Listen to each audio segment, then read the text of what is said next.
program is being recorded, so we do have a video camera. And if you don't want to be in the video camera at all, just kind of keep an eye on that and just try not to get too much in this middle part. We also will be taking photos, so we'll just know that. And then I also want to thank the MPL Foundation for giving us the money for this program. And they are also giving us some money for some giveaways. So at the end, we do have some bags with flashcards, animal flashcards in them, and a few other giveaways we'll be handing out for the kiddos after the program. Okay? Thank you so much, Brayden. Yeah, thank you. All right, raise your hand if you've seen an Animal Wonders show before. Okay, about half of you. So raise your hand if you have not seen one before. Let me introduce myself. My name is Jessie Knudsen-Castaneda. You can call me Jessie. And I come from Animal Wonders. And at Animal Wonders, we are a local nonprofit. We rescue animals that have lost their home. Now, there are some rescues that rescue dogs or cats or horses, and that's their focus. Our focus is rescuing animals that most people cannot take care of, wild and exotic animals. And so when we work really hard to make sure we can offer a home for these animals that have been displaced. Some have been abused, some have been neglected, some were abandoned. Some were wild animals that were injured in the wild, and they were sent to a rehabilitation center to get fixed up to go back into the wild, but they couldn't heal up enough to go back into the wild and be able to survive. So they were sent to Animal Wonders so we could take care of them. And once we get these animals in, we work really hard to make them happy and healthy, give them a good life, and then we do my favorite thing. We bring them out and we share them with others so you can see how awesome these animals are and you can learn about them and fall in love with them just like we have. So today I brought a few of my animals. Thanks for the commentary. Now we have 100 animals at Animal Wonders. We have over 100. We did not bring 100 animals today, but I did bring some awesome ones that represent our Tails and Tales summer reading program theme. So we're going to be talking all about their magnificent tails, telling you what makes these animals special, how they use their tails in the wild, and we'll tell you a little tale about how they came to Animal Wonders. Are you ready for this? All right. Before I bring my first animal out, let's go over 3 rules. These are very important rules because these animals, some of them were wild, some of them weren't treated very well by humans. We've worked really hard to gain their trust so that they are comfortable coming out into meeting people they've never met before, into places they've never been before. So to make sure we don't accidentally scare them, please follow these 3 rules while the animals are out. Rule number 1, you have to stay sitting down. Adults, if you're standing, that's fine. Please don't wander back and forth. Some of the animals do get nervous with that movement. So please stay sitting down, especially my front row here. And if I'm walking through the audience with an animal, that's important to stay sitting down, crisscross applesauce, so I don't trip on any feet. All right, rule number 2, nice and quiet, so we don't get too loud and scare the animals. And also, some of these animals make really cool noises. Sometimes they're not as loud as that. And you have to be quiet so you can hear them. So we're going to be nice and quiet. But if you have a question, please raise your hand. We love questions. You can ask any question you have as long as it starts with, I wonder. Can everyone say, I wonder? I wonder. So you can ask your I wonder questions if you raise your hand. And my 3rd rule is my favorite rule. You get to touch some of these animals. You can't touch all of them. Some of them don't like to be touched. But those that do, everyone will get a chance to touch them. You're going to use 2 animal touching fingers. Can you hold out those 2 touching fingers? With these 2 fingers, are you going to poke them in the eyes? No. Are you going to poke them in the ears? No. Are you going to dig for boogers? No. No, don't do that. Yeah. I'll keep an eye on you, Leo. All right, with your 2 touching fingers, please gently touch them on their back or their tail. I'll let you know how to touch the animal. You can practice by touching yourself gently on your arm, just like that. No scritches, no scratching, no tapping. A nice gentle stroke or a pet like that. If you do not feel comfortable touching an animal, that's okay. You don't have to touch anything you don't want to. If I come around to let you touch and you don't want to, simply cross your arms across your chest just like this. Can you show me that? That says no, thank you. You can even give yourself a hug if you want to. There you go. Yeah. All right. Any questions about those rules? No? All right. I'm getting my hair back, and we're gonna welcome out this beautiful noisemaker.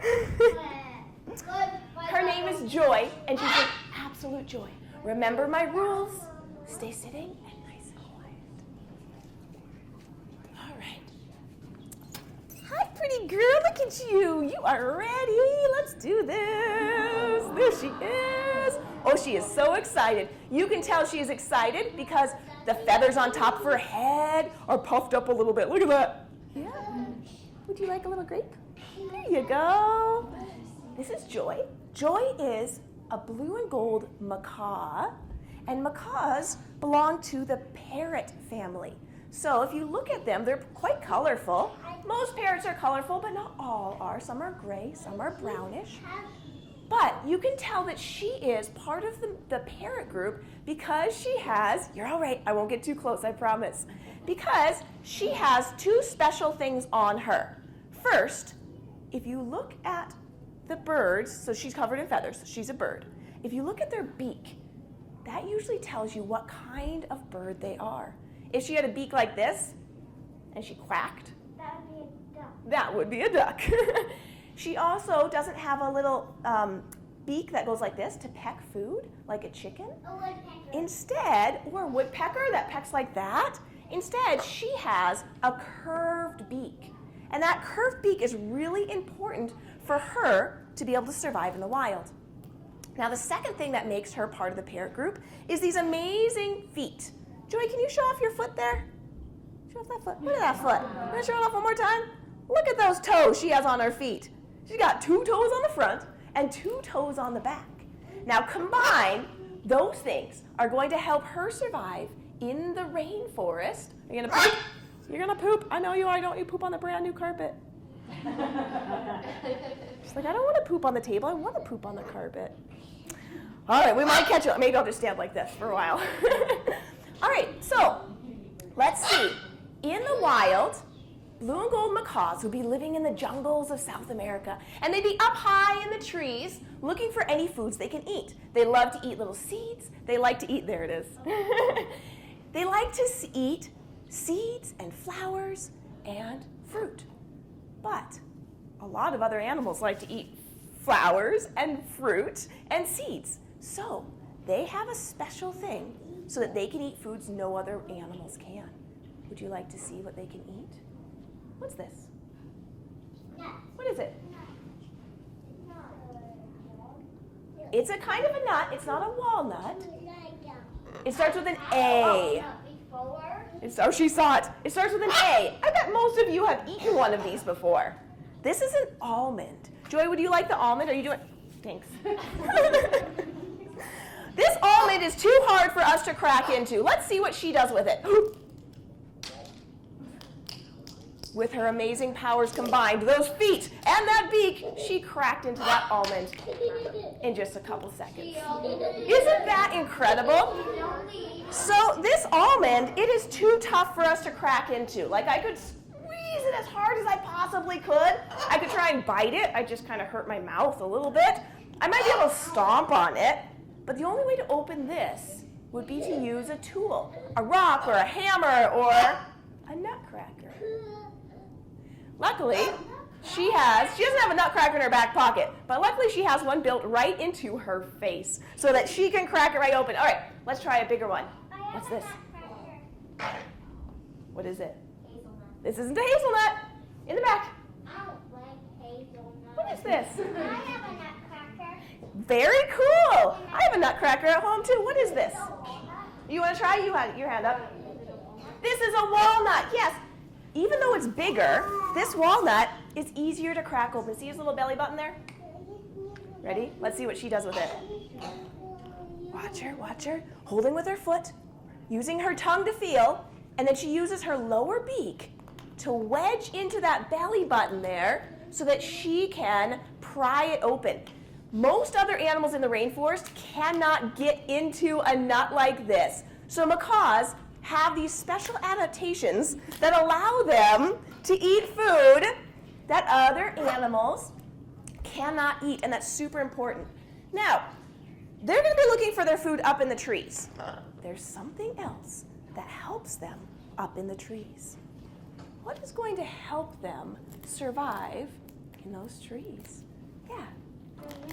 Her wings, definitely. She'll be flying around, definitely. Hey, bud, number one rule, stay sitting down. I know. We're going to just leave the mess that we make up here, okay? Yeah. What else? Her tail. Look at that gorgeous tail she has. That tail is longer than her body. So macaws have enormous tails to help them balance. If you notice, she's balancing with one foot on my arm. Could you do that? If I held out my arm, could you balance on my arm on one foot? No. How is she able to balance with one foot? Two things help her. What do you think? Her tail, definitely. As I move around, her tail is moving around too. What else? Like that she's spraying her body. Her body is pretty heavy. What else is going to help? I mentioned it right off the bat. In the back? Her feet. Her feet. She has 2 toes in the front and 2 toes in the back. Imagine if you had 2 toes in the back of your feet. What could you do? You could bounce on my... Do you think you could hang upside down from monkey bars by your feet? Yeah. Yes, you could. You could hang completely upside down. Look what she did. She emptied that out. Nice job, Joy. You did amazing. All right, so Joy has these adaptations or things that help her survive. Her beak, her feet, and her tail will all help her get around and survive in the rainforest, finding her favorite foods and also being able to escape from predators if she needs to fly away. Do you have any questions about Joy, the macaw? Yeah. I wonder why she has bald spots on her leg and neck. I'm glad you asked. Thank you for asking that. Did anyone else notice that she's missing some feathers? Yeah. So Joy came from a situation where she was somebody's pet and they didn't want her anymore. They passed her to somebody else as a pet and they didn't want her anymore. And then she was passed somebody else who had her as a pet and they didn't want her anymore either. Along the way, she was not treated very well. So she had a lot of sad and bad things happen to her during her life.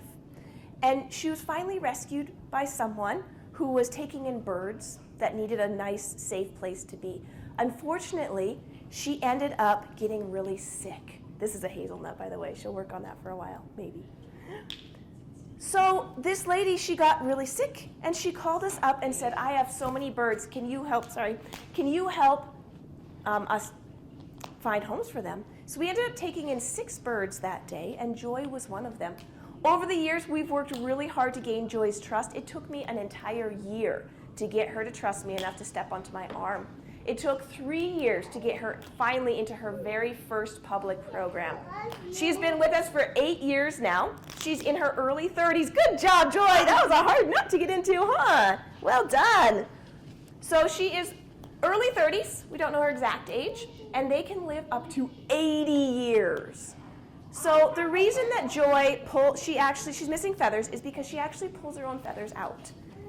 She had a lot of bad memories and a lot of bad things happen to her when she was younger. And so one of the ways that she makes herself feel better is that she chews on her feathers. It'd be kind of like if we chewed on her fingernails a bit, right? Or the skin next to her fingernails. And once she does that, it becomes a habit. And so she'll probably do that for the rest of her life. So we work really hard to make sure that she gets lots of enrichment so she doesn't get bored and she doesn't get stressed out and she feels nice and safe and comfortable. And all those things are going to help make sure that she doesn't hurt herself and pull out more feathers than she has in the past. All right, time for one more question right here, but right here. Wait, how do you know what names they are? If they're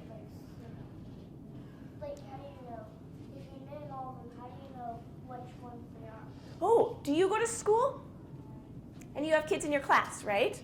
How do you know all the kids' names in your class? They look different, right? Yeah. So all of the birds, they all get their own names. And we know them just like you would learn your classmates' names. We know all of them because they're all a little bit different. They look a little bit different. Are you getting impatient for your next treat? Yeah, you are. Can you give me a little wave?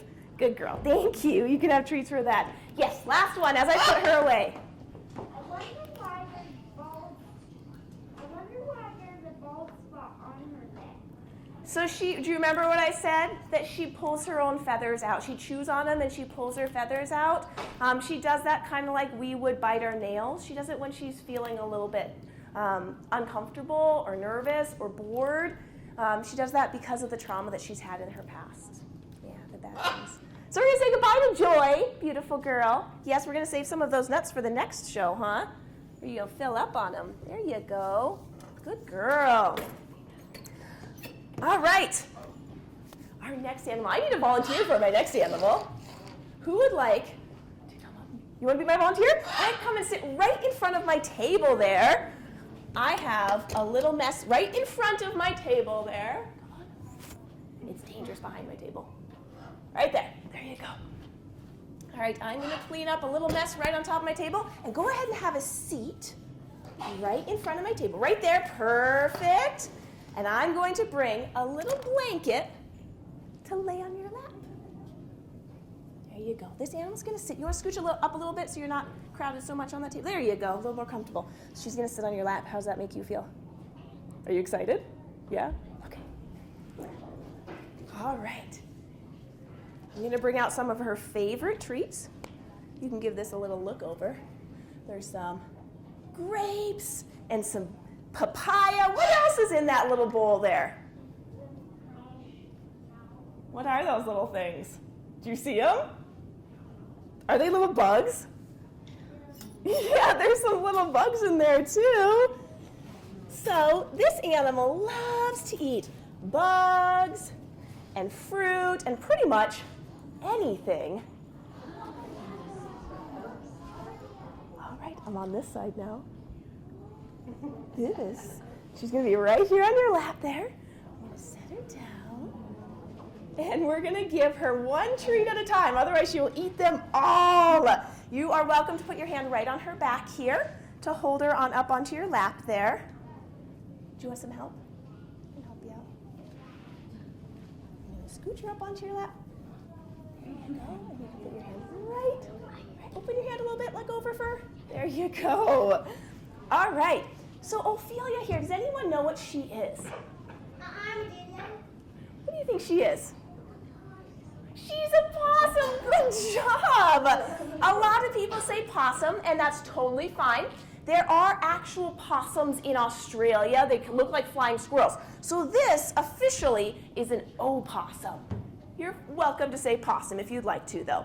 I call them opossums, and opossums, they live right here in North America. Now, what is our theme all about today? What are we talking about? Tails! Did anyone notice her amazing tail as she came out here? Let's see if I can turn her around this way. Can you smell it? Smell, smell, smell. This way, this way, this way, this way. You got it. All the way around. There she goes. And I can move her little tail so you can see it. Look at this incredibly strange tail. This is a wonderful tail here. She would use this tail to help her climb. See how it curls a little bit on the end there? In the wild, opossums are going to be walking around on the ground, but they will also climb up in the trees. And they use their tail to wrap around branches and help make sure they don't slip and fall off of something. If they were to slip and fall, they could use their tail to help hold them for just a second. They don't like hang from their tail and like swing like this. They don't do that. And once they get old, big and old like this, they really can't support much of their weight from their tail at all. They can support from here, but not from the very tip. But when they're itty bitty babies, they can actually hang from their tail for a little while. Now, opossums are wonderful creatures. A lot of people think that they look like big rats or they're kind of scary a little bit.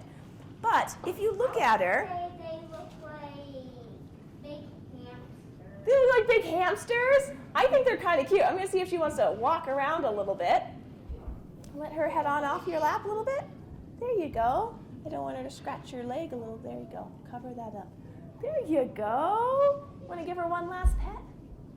Good job. What does she feel like? Furry and she was kind of scratchy. Furry and a little scratchy. I mean, that pretty much sums up an opossum. Can you give my volunteer a round of applause? Thank you so much for helping. Go ahead and have a seat. Don't step on her tail. All right. So she's a little scratchy because she has these amazing claws. And what I'd like to do now is pick Ophelia up and walk right up close so you can see her close. And guess what? You can touch her if you'd like to. So get your 2 fingers ready. Don't touch her face. Opossums have really terrible eyesight. And so when you get close to their face, they can't really see. They just see the movement, and then they feel you with their whiskers, and they get a little bit spooked. Okay? So what we're going to do is just touch her on her back, and if her tail is available, you're welcome to feel her tail as well. Can you guess why she has no hair on her tail? Any guesses? What do you think? Yeah, why do you think she has no hair? So they don't rub their tail raw or rub the hair off of their tail when they're on the branches? Yeah, actually, what would happen is if they had hair on their tail, they would slip. They wouldn't have as good of grip. All right, go ahead and stand up and stay where you are. Don't move from where you are. Just stand up, and you can give her a little pet right on her back there. Now, opossums in the wild, they do some amazing things. A lot of people are a little bit scared of them because they do like to live around humans. And what they'll do is they will eat all of the leftovers that we might leave around, maybe in a garbage can, or maybe you'd leave a part of your picnic out and they'd eat it, or they like to eat all the little critters that come to our places to eat leftovers, like worms and mice and cockroaches. Or they like to eat animals that are attracted to humans. They love to eat an animal that nobody else likes. Ticks. Raise your hand if you like a tick. Ooh, no. Do you know what ticks are? Raise your hand if you don't know what ticks are, and I can explain that. Does anyone not? Ticks are a little tiny animal that likes to, if you'd like to touch her, now's your chance. Ticks are a little tiny bug that they like to drink other animals' blood. So they will bite and drink an animal's blood. So ticks can also spread diseases to humans and other animals. But luckily, we have some wonderful animals in the wild that love to eat ticks, and opossums are one of them. One opossum can eat 5,000 ticks in a year. So the next time you see an opossum, we should probably thank them for eating all of those pesky little ticks, and it would be wonderful if we had them in Montana. We do not have opossums in Montana. They are following humans wherever it's getting warmer and warmer. Right now it's too cold in Montana in the winters for opossums to be able to survive. But I'm wondering if they might eventually make it to Montana over the next 100 years. And it would be great because we have lots of ticks here that they could eat. Now, let's talk about one of the cool things that opossums do. When opossums get scared, they're not going to bite or scratch. They don't even really run away. If you were to surprise one in the middle of the night and maybe it was eating on something, maybe it was eating some leftover pizza that somebody left out, which isn't great, but they are out there eating. And you open the door, you turned on the light, and the opossum was super scared. They would look right at you, and they'd open their mouth, and they'd show off their 50 teeth, and they'd go, Did you do that? Yeah. Perfect timing. She yawned.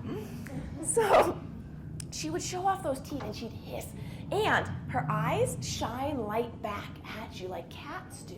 So she looks like she has glowing eyes, she's hissing, and she's showing off 50 sharp teeth. Do you think that'd be kind of scary? Yeah. It is a little bit scary. But they're just doing that so that you were scared, so you leave them alone.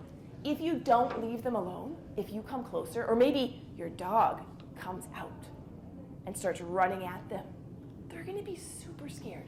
And you know, they get so scared that they'll actually faint. They will pass out and fall on their side. It's called playing dead or playing possum. They don't do it on purpose. They just get so scared that they actually fall unconscious. Bleh. And then their mouth hangs open, their tongue falls out a little bit. They start to drool all over the place. and they look kind of icky. And whatever animal was looking at them, so she got scared because of that dog. But what if it was a coyote or a fox or a raccoon that was coming after her? If she falls over and all of a sudden looks really icky and gross, do you think that coyote's going to want to eat her? The coyote's going to be like, whoa, what is wrong with you? Are you really sick? And then she's going to let out a really terrible smell. And it smells like she died like 2 weeks ago, and she's stinking it up. Do you think that coyote's going to want to eat her after that? Or even, they're going to be like, whoa, you're sick, you smell terrible. Ugh, I do not want to eat you, or else I might get sick. So, passing out by being so scared actually works really well for opossums. She's pretty cozy right now. When she was walking around, I'll let you see her walk around just a little bit more. Ophelia came to Animal Wonders when she was fairly young. She was a couple months old, and she came to us because when she was a baby, she was hanging out with her mom. Now, opossums are really special because they are North America's only marsupial. A marsupial is an animal that has a pouch, like a kangaroo or a koala. So there are no other pouched animals in all of North America, except for our little opossum friends. So babies are in their mama's pouch. So Ophelia was hanging out in her mama's pouch. She was really little, and her mom was crossing the street. And a car came, and she got really scared. What do opossums do when they get really scared? They play dead, right? Does that work for a car? No. So her mom was hit by the car, and unfortunately, she didn't make it. She didn't survive. But some wonderful person saw her mom in the road and went and checked her mama's pouch. And who did she find inside? Ophelia. Ophelia and one of her sisters survived. So they scooped them up and they rushed them to the vet. And the vet said that her sister was totally fine and healthy. They sent her to a rehabilitation center where they fed her the milk that she needed, and they sent her back out into the wild when she got old enough. Ophelia was really hurt. She actually her leg had been crushed, and her head had been hit in the accident. And so they were able to save her life by amputating or taking off her leg, so she doesn't have a leg back here. And because she was hit in the head, she has neurological damage, or her brain was hurt, so that she actually can't climb. So when she tries to climb, she can't figure out how to make it work for her body. And her tail does not wrap around like opossums' tails would in the wild. So Ophelia was not strong enough to be able to go back into the wild, but she's still a perfectly wonderful little animal. So the people that rescued her called up Animal Wonders and asked if we could take her in and give her a safe place to live out her life. Are you eating a little piece of walnut? That didn't taste very good. Here, have a little papaya instead. Deliciousness. That's a good stuff. Any questions about Ophelia? Yeah? This isn't a question, but our grandparents... Let's save stories for the end, so we make sure we have time. Does anyone have any questions? I wonder questions about her. Yes? About the bugs, I think she should... I wonder questions? I wonder if she could eat mosquitoes too. Oh, that would be wonderful if she could catch mosquitoes. Mosquitoes kind of fly around in the air, though, so they're really hard for an opossum to catch. They're kind of slow animals. Yeah? I wonder how old she is. Good question. She's about 3 years old. So in the wild, they live between 2 and 3 years. And so she is getting to be pretty old, but she can live up to like 4 or 5 years in captivity if they don't have anyone coming after them trying to eat them or have to look for food. She gets all of her food given to her, nice and easy for her. So she has a couple more years left. Opossums don't live very long in the wild. All right, we're going to wrap her up. And so I know you wanted to crawl all around. Little one. There you go, sweetheart. And we're going to let her go back to sleep because she is a nocturnal species. So she is ready. She woke up for a little midnight snack, and now she's heading back to bed. There you go, sweet girl. All right. My next animal up. Has anyone ever met a real live dragon? No. It's a bearded dragon. Would you like to meet a real live dragon right now? Okay.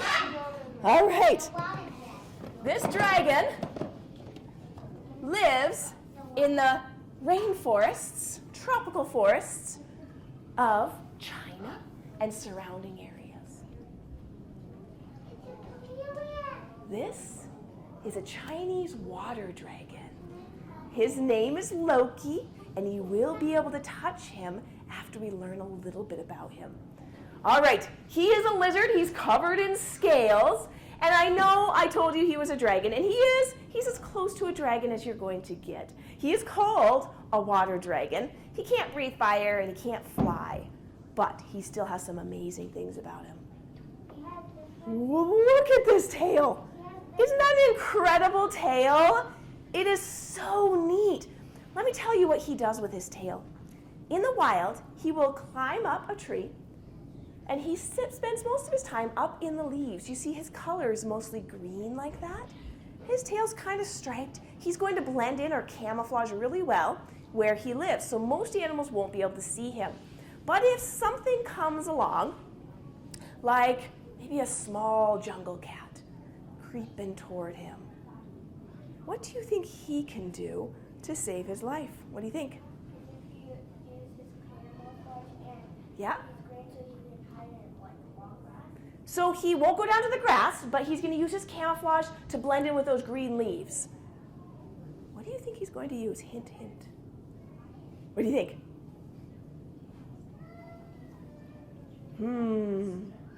If he was in a tree.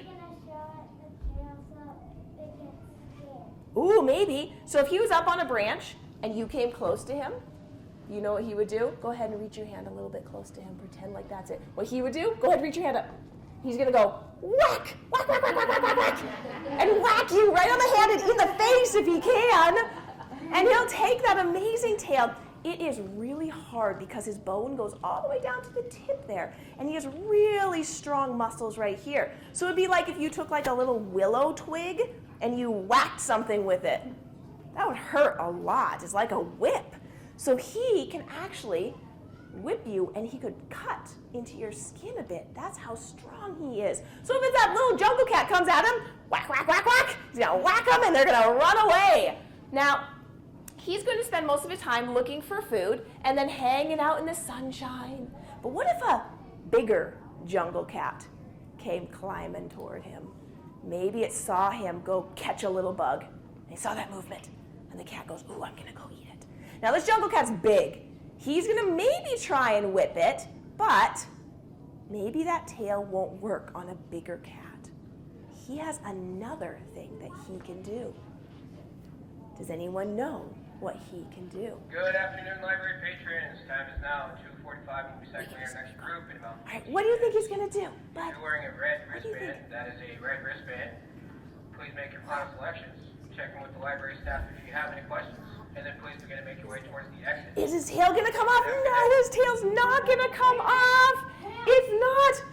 He's going to do something else. What do you think? Is he going to stick his tongue out? He won't stick his tongue out at them. Nope, his tongue is only this big. It's teeny tiny. I'll tell you what he's going to do. When that cat comes close to him, he's going to simply run and jump off his branch. He can't fly. If he landed on the ground, he'd hurt himself. So how does that help him survive? Do you remember what he's called? A Chinese water dragon. Does he live in the water? Where does he live? In the trees. He always makes sure there's water underneath him. So when he does need to jump off, he goes right into the water. Sploosh! He tucks his arms against his body, and he swims like this, like a little fish. And what does he use to help him swim? His tail. And that tail propels him forward as far as he wants to go. And he's going to go find a little nook or cranny to hide in. And he can hold his breath for 25 minutes under that water. So hopefully that cat is like, where'd the lizard go? And looks around, can't see him anywhere. And eventually gives up and goes away. And he is going to be safe. He'll crawl out of his little watery hiding place and he'll climb up the tree. He has amazing claws, so he can just cling right on to whatever he's set onto. So he has really cool feet. I'm going to bring him around. If you'd like to give him a little touch, you can. 2 fingers. He does not like being touched on his spikes on his back. It makes him a little bit uncomfortable because he does have some scale damage from when he was younger. So we're going to stay away from those big spikes. Touch him on his side or his leg. His thigh there is nice and smooth too. All right, 2 fingers out. Cross your arms if you do not want to touch him. And I'll take questions now for Loki, the Chinese water dragon. Here you go.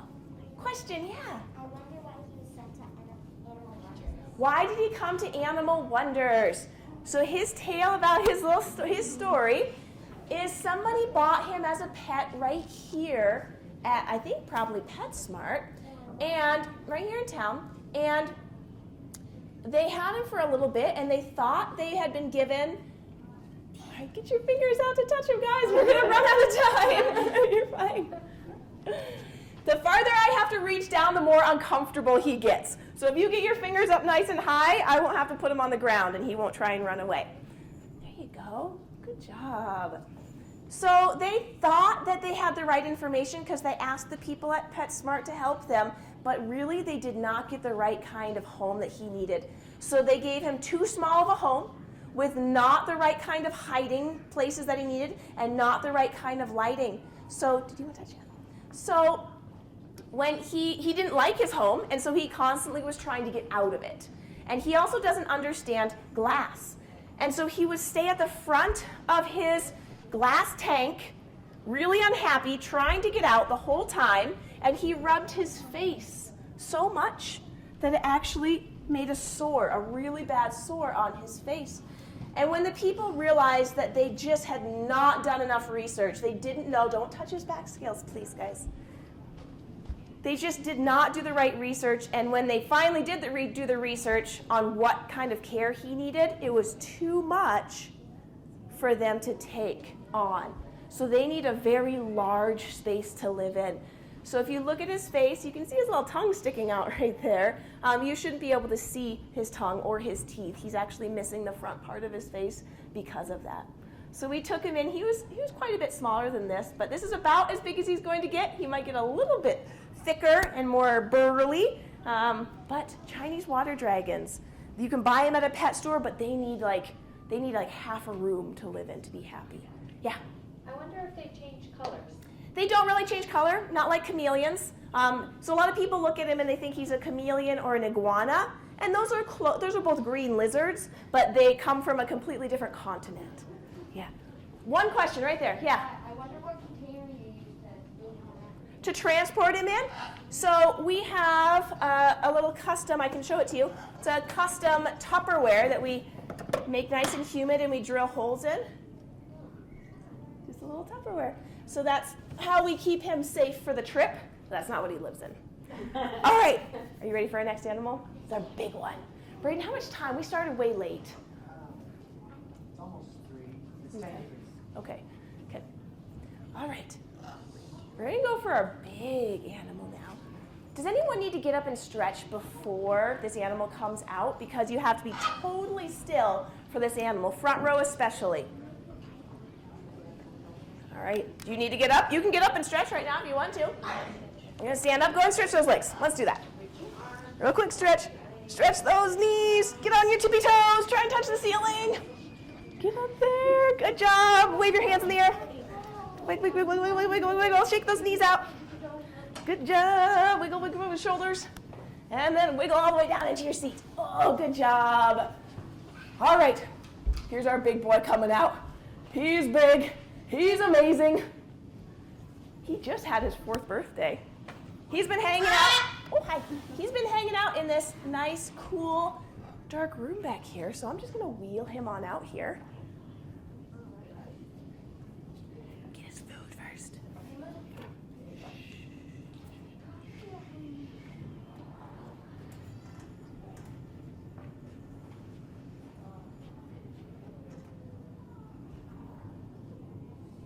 All right.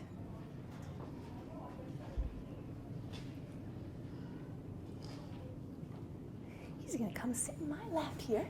If you can't see my hands, you might want to get up onto your knees. Back row, I'm looking at you. Front row, you can see my hands.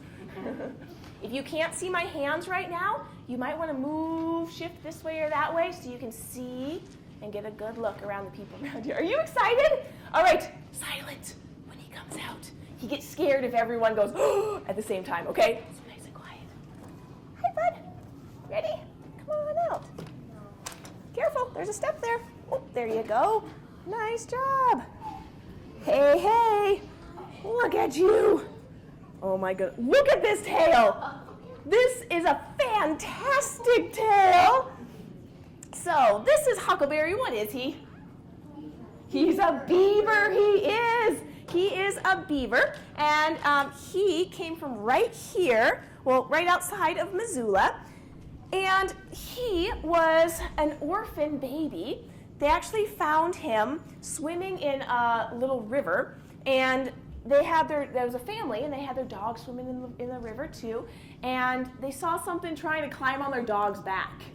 And so they called their dog in, and this little tiny baby beaver followed him all the way onto the shore, and then curled up in one of their beach towels and fell asleep.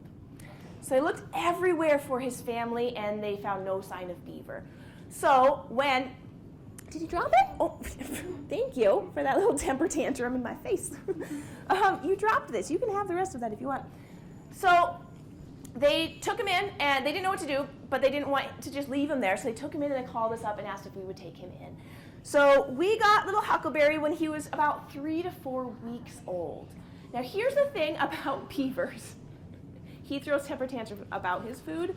Whenever he gets done, just so you know, whenever he gets done with his food, he gets very upset about it, and he immediately wants more food. So he's like, I'm out of food. So every time, if you notice, every time he gets done with food, he'll be like, oh, where is it? Give me more. Here, you can have all the food. You want both of them? Okay. So I can be out here as long as we have a food supply. So let me tell you all about beavers. Can you hear him making his little grumpy noises? Did you run out of food? Are you going to get it? Yeah. Okay. Shh, I'm trying to let you listen to his little grunts. They're very cute. All right. So beavers in the wild, they have a very close-knit family. They have a mama and dad, and mom and dad have to make sure that their home is nice and safe for their babies. So they are the only other animals besides humans that will change their environment to make it safe for their family. Like we go in and we build a house, we might build a fence around, right? We will change our environment to make it safe for our family. Beavers do too.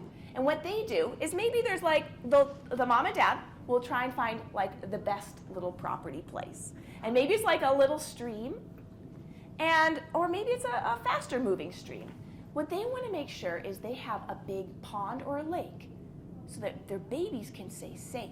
So they're going to make this stream into a pond. How are they going to do that?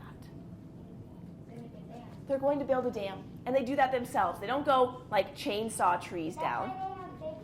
They have huge front teeth. They are the second largest rodent in the world, the largest rodent in North America. And can you get them all? You get them all? Okay. And they can walk up to a tree and bite through it. They'll chew right through it. Can you imagine walking up to a tree and biting it? That would be possible. I mean, we could try and bite it. It wouldn't feel very good. We couldn't get even a chunk off, probably. Our teeth are not made to chew through trees, but beavers are. So they will chew right through that tree, and then they'll fall down. They'll grab a hold of it, and they will drag it. They're incredibly strong. They will drag it back to that little stream and put it right across where that stream is going. And they'll do this over and over and over. They'll make this dam, blocks the water, and it makes a big pond behind it.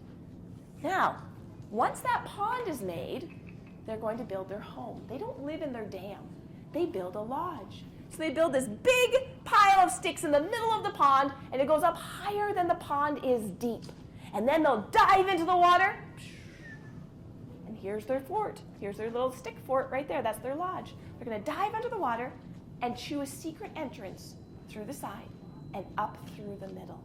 And they're going to go all the way up, so they have a little dry spot at the top. They'll have a little shelf where they can relax, and they'll have an indoor pool where they can swim around. And then everything is perfect, and they'll have their babies. And they'll have 1 to 4 little tiny baby beavers. And then day one, those baby beavers are able to swim around in their little indoor pool. But they can't swim in the big pond yet because baby beavers are filled with something. They are filled with air. They're like little balloons.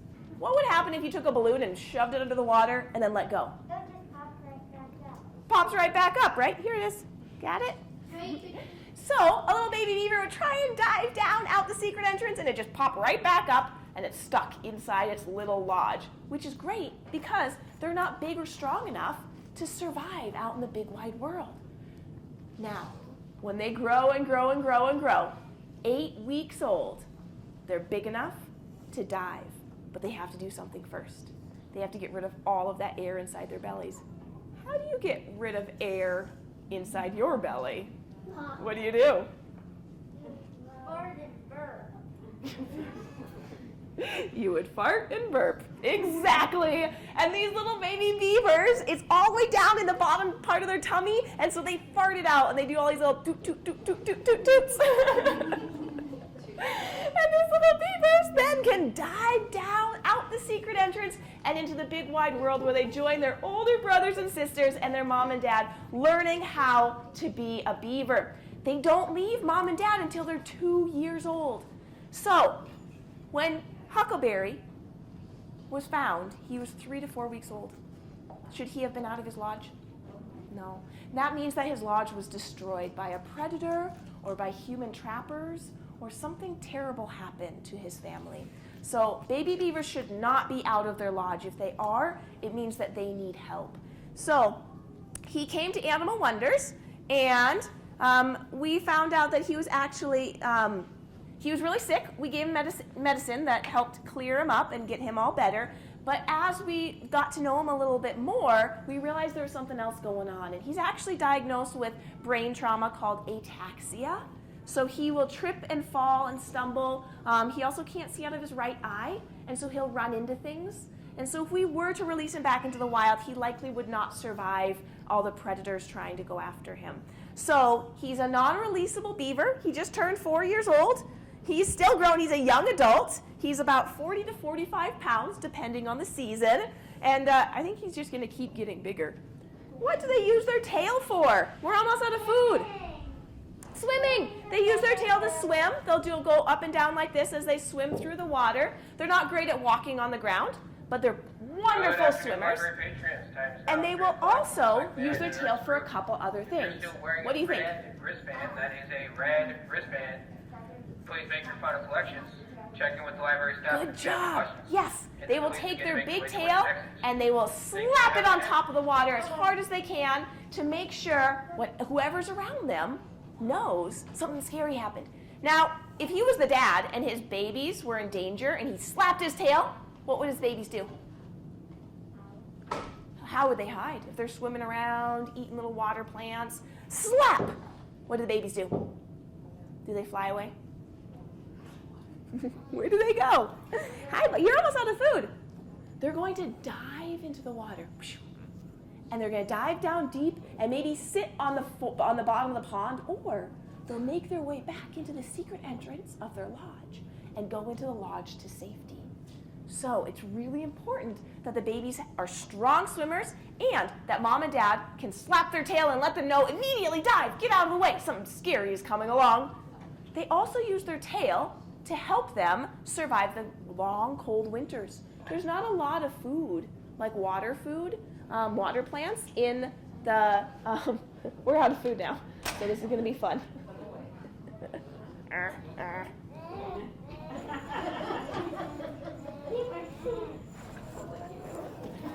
Wow! I got you, buddy. Here. You want it? It's like, I don't want that. You were so heavy. The crate almost tipped over. Here. Oh, now you'll eat that piece you didn't want before, of course. You can have all your other little treats. There you go, bud. Oh, you're wonderful. You're amazing. Little temper tantrum-y beaver. I've got one last animal to share with you on the way out. All right, so that's why Huckleberry came to live with us. Beavers are amazing. I did want to share the last thing they use their tail to do is during the long, cold winters, they will actually eat so much food that their tails will fill up with fat.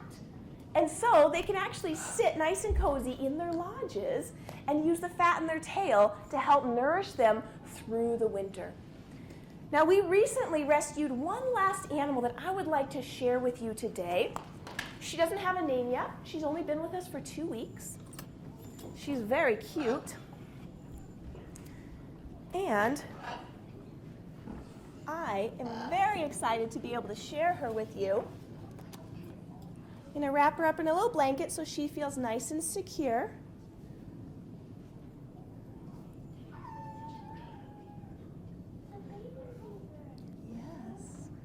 Yes. This is a 5 to 6 year old baby beaver. So we have not we've not had any calls about beaver rescues since Huckleberry came to us 4 years ago. But we did get a call 2 weeks ago that a little baby beaver was found all alone on the pathway on a hiking trail right outside of Missoula. And so we took her in, and we've been trying to work hard to make her healthy and strong enough. We hope to be able to send her to a rehabilitation center. Are you hungry? You're chewing on my hand. Let's get you some little treats. So our hope is to be able to send her back into the wild, because beavers are just amazing animals to have in the wild. Do you want that?